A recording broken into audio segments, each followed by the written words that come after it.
Bon les amis, c'est parti pour une nouvelle incubation d'œufs de poule pour changer, n'est-ce pas? Et donc j'ai déjà mis les œufs en couveuse hier soir. Ok, donc je vais vous montrer les races. Et parce que pour le transport, encore une fois, c'était pas très intéressant comme l'autre incubation, ça a été envoyé en nouveau pack. Par contre, donc je vous montre le nouveau pack. Voilà, j'ai reçu 48 œufs et il y en a un qui s'était cassé là-bas au fond dans le coin. Donc je pense que il a dû se prendre un choc pendant le transport parce qu'il est dans le coin. Mais c'est un œuf de noirance. Donc c'est pas grave, j'en ai déjà plein en incubateur. Voilà, j'ai pas perdu de race ou quoi à cause de ça. Voilà, et c'est le seul œuf qui était endommagé. J'ai miré tous les autres, j'ai pas vu de fissure ou quoi. Donc apparemment ça va bien. Donc je vais ouvrir pour vous montrer toutes les races. Hop. Donc voilà le panier. Bon, ils sont penchés malheureusement. Mais je vais vous montrer. Donc là-bas, il y a 4 noirances, 3 cotentines, 6 marances. Et vous voyez, les œufs sont énormes, des marances. À côté, là, vous avez du brahma. Là, c'est les œufs marances. Ils sont énormes. Donc 6 marances. Là-bas, on a un brahma perdrix maillé argenté.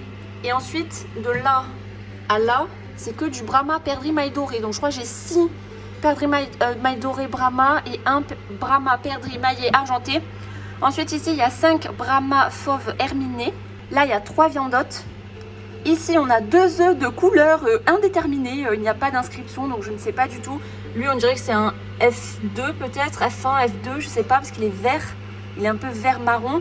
Ici, on a un œuf qui est plutôt blanc-gris. Je ne sais pas si ça rend bien au téléphone, mais il est vraiment un peu gris, en fait.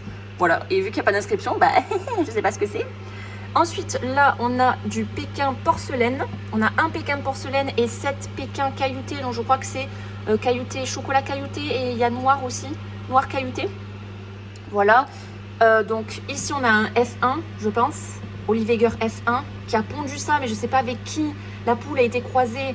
Je suppose que ça va donner du F2. Ok, mais je ne sais pas, parce qu'il n'y a rien écrit dessus. Et ensuite, ici, on a de l'araucana doré et splash, et ici, de l'araucana doré. Et là, les 6 derniers, ce sont 6 Orpington. On a au fond une Orpington fauve. Et ensuite, ici, on a 5 Orpington fauve alizoré noir. Et voilà. Donc, ça fait 47 œufs au total. Et du coup, ben, on se retrouve tout de suite pour le mirage et pour savoir s'ils sont fécondés ou si je me suis fait arnaquer. Pour moi, c'est dans 7 jours. Pour vous, c'est tout de suite. Donc les amis, j'ai fait le mirage et regardez-moi tous ces œufs fécondés. Ça en fait, hein? Ça en fait. Donc voici les œufs qui n'ont pas été fécondés. Il n'y en a que 9. Sachant qu'il y en a 2, les 2 petits Pékins qu'il y a là ont la ligne en fait rouge de mort dedans. Donc ça veut dire qu'ils ont été fécondés mais qu'il y a eu un arrêt de développement. Donc en fait, il y avait 40 œufs de fécondés sur 47 officiellement dans mes stats, ce qui est énorme. Alors après, petite réserve sur les 2 œufs Oliveger là que vous voyez qui sont verts parce que je ne vois rien. Au mirage, je vois rien du tout dedans. Alors que les œufs marance ici que vous voyez, je vois pas beaucoup et je pense que les 6 sont fécondés ou qu'au moins il y en a 4 ou 5 de fécondés. Il y en a 2 où j'ai un doute, mais quand même c'est sombre dedans et on voit bien la poche d'air. Ici, on voit que la poche d'air, on voit rien d'autre. Donc je pars du principe que c'est fécondé. Parce que déjà que la coquille est sombre, s'il y a un embryon dedans, ça assombrit encore plus. Donc ça fait qu'on voit rien de rien. Donc du coup, j'ai perdu une race complète, c'est la viandotte. Voilà, parce que j'avais pris 3 œufs. Les 3 œufs ne sont pas fécondés. Mais à part ça, j'ai maintenu toutes les autres races. Il y a un œuf d'Orpington non fécondé. Du coup, il y a 2 œufs de Pékin qui ont arrêté leur développement. Il y a Brahma perdrix maillé doré ici qui est non fécondé. Et il y a le seul Brahma, malheureusement, perdrix maillé argenté que j'ai perdu. Mais sinon, après, tous les Brahma fauve herminés. Attendez, je me fais embêter par une mouche là. Tous les Brahma fauves herminés sont fécondés. Et ici, j'ai perdu une cotentine aussi. Mais j'ai perdu que la viandotte comme race. Et la mouche là. Voilà, il fait super chaud. Désolé, vous allez entendre les ventilateurs. Pour moi, on est fin mai lors de la période de canicule. C'est atroce là, hein. C'est atroce. Au niveau des poches d'air, j'ai eu l'impression qu'il y avait un peu trop d'humidité parce que justement, le temps là, il est très chaud, il est poisseux là. Donc du coup, l'humidité ambiante est un peu plus élevée donc, dans la pièce et dehors. Et donc là, j'ai enlevé l'eau parce que je trouvais que les poches d'air étaient un chouïa petites, vraiment un chouïa. Donc ça devrait se rectifier très rapidement. Donc je vais ouvrir, parce que là ça craint pas ce stade d'incubation, pour vous montrer du coup le final, hein, tous les œufs qui sont fécondés. Et je referai un mirage avant de mettre à plat et on verra s'il y a eu des arrêts de développement. J'ai quelques doutes sur quelques œufs, sur des arrêts de développement, mais ça voilà, ça c'est pas forcément la faute de l'éleveur. Ce qu'on veut de l'éleveur, c'est que les œufs soient fécondés et c'est le cas. Donc les coqs ont bien travaillé, les coqs ont bien coché. Donc là-bas, on a 4 noirances, 2 cotentines, 6 marances. Là, on a 5 brahma perdrix maillé doré. Ici, 5 brahma fauve herminé. Là-bas, au fond, on a 6 pékins. Et là, c'est que la version cailloutée. Alors, je crois qu'il y a gris perle, caillouté noir et chocolat. Quelque chose comme ça, chocolat caillouté, je crois. Enfin, noir caillouté blanc. Voilà, le seul qui était porcelaine, malheureusement, n'était pas fécondé celui-là. Où je crois qu'il y a eu l'arrêt de développement. Oui, il y a eu l'arrêt de développement. Ici, on a 2 Oliveger. Je suppose ça donnerait des Oliveger F2. Vu que là, on a du Oliveger F1. La mère est une Oliveger F1, donc F2. Les 2 Araucana sont fécondés. Ici, on a, je crois que c'était Sussex fermière. Donc c'est hybride Sussex, c'est pas Sussex pure race, je crois, hein, juste à la couleur de l'œuf et à la fiche technique de l'éleveur, parce que c'est pas écrit et c'était dans un mélange de races, donc voilà, je sais pas trop ce que c'est. Et ici on a 5 Orpington, je suis très contente pour les Orpington, parce que sur la fiche du coup de l'éleveur, sur la fiche Orpington, il y avait pas mal de mauvais avis, comme quoi il n'y avait pas d'œufs fécondés. Donc j'ai eu du bol, là j'ai eu 5 sur 6 de fécondés en Orpington. Donc je vais vous donner du coup le nom de l'éleveur, c'est les volailles du Cotentin sur Coco Eco. Ok, je vais vous mettre le lien du profil Coco Eco en description parce que si vous tapez les volailles du Cotentin sur Coco Eco, on attend que les caïtos aient fini de parler, c'est bon.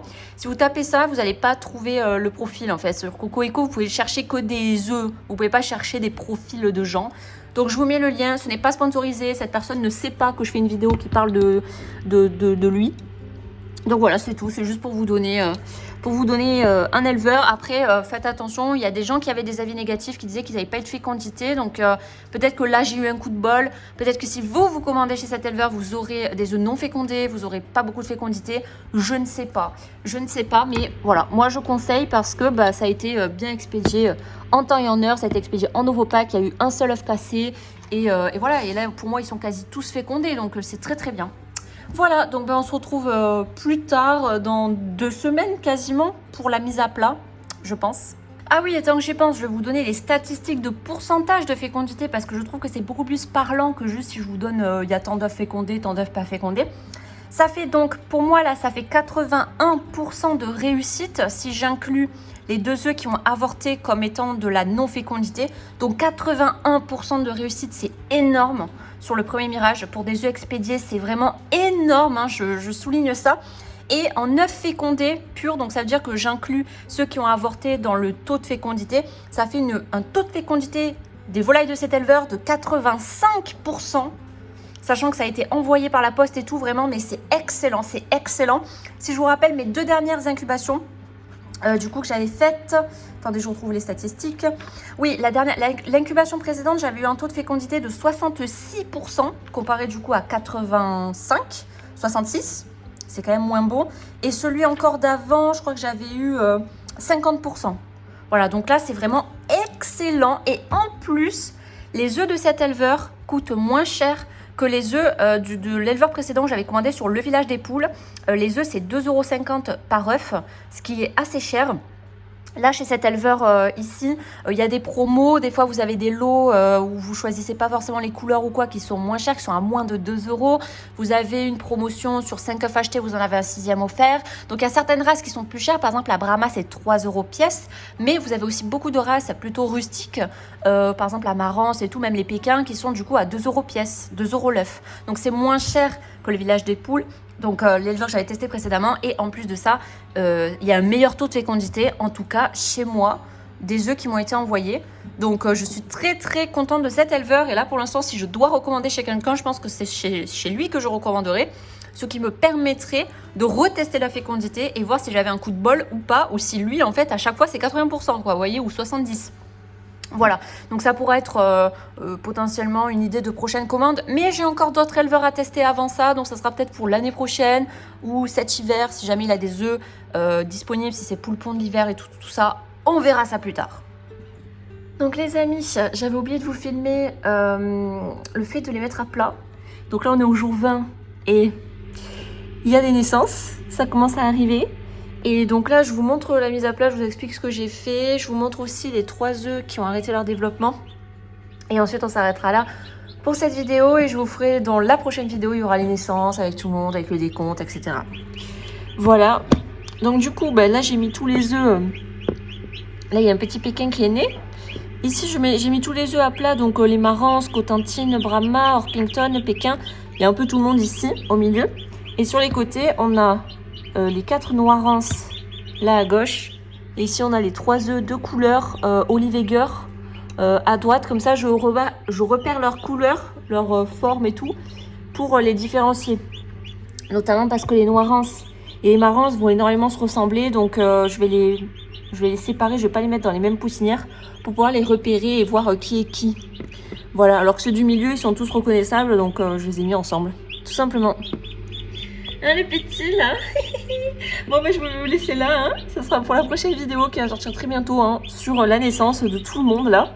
Et attendez, et juste avant que je parte, je vais vous montrer les 3 œufs ici qui ont avorté. Je les ai gardés exprès pour vous montrer l'intérieur. Donc on va aller, je vais aller dans une autre pièce où je suis dans le noir et je vais vous montrer au mirage.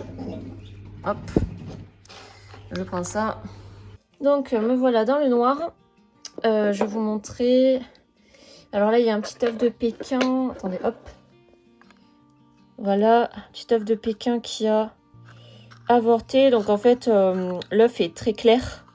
Il n'est pas censé être aussi clair, hein. Normalement c'est absolument, c'est entièrement noir en fait, si vous voulez.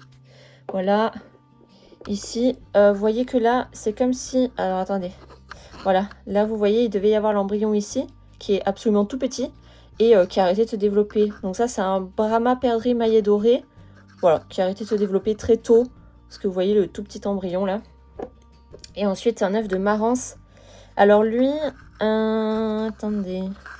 Je vois plus, mais quand j'avais miré et que je l'avais enlevé, en fait, j'avais vu la ligne... déjà, il est plus clair que les autres. Et en plus, j'avais vu la ligne rouge d'avortement, en fait. Tout autour de l'œuf. J'avais envie de vous la montrer, mais là, je la vois plus. Donc là, ça fait 2 jours que j'ai miré. Peut-être que du coup... en attendant, ça, c'est... La ligne, elle s'est enlevée, là. Ça se voit plus. Donc voilà, je retourne devant les petits. Voilà, donc j'ai ressorti mes stats. Ça veut dire que là, il y a 35 œufs prêts à éclore. C'est absolument énorme. C'est énorme. Il est mignon, regardez. Les petits Pékins, là, waouh.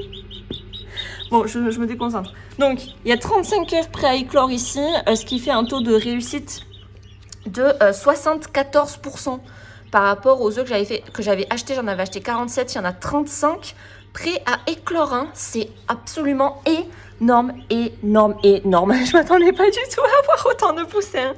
Donc dans la prochaine vidéo, on verra ensemble combien j'aurai de poussins, parce qu'ils vont pas tous éclore, je pense. Il y en a peut-être quelques-uns qui vont pas éclore pour une raison X ou Y.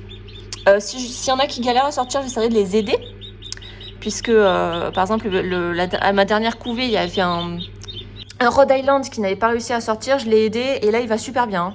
Normalement, vous l'avez vu dans la vidéo précédente, qui va très bien, c'est une petite poulette. Donc là, si je vois qu'il y en a qui galèrent, je les aiderai, hein, parce que ça pourrait marcher.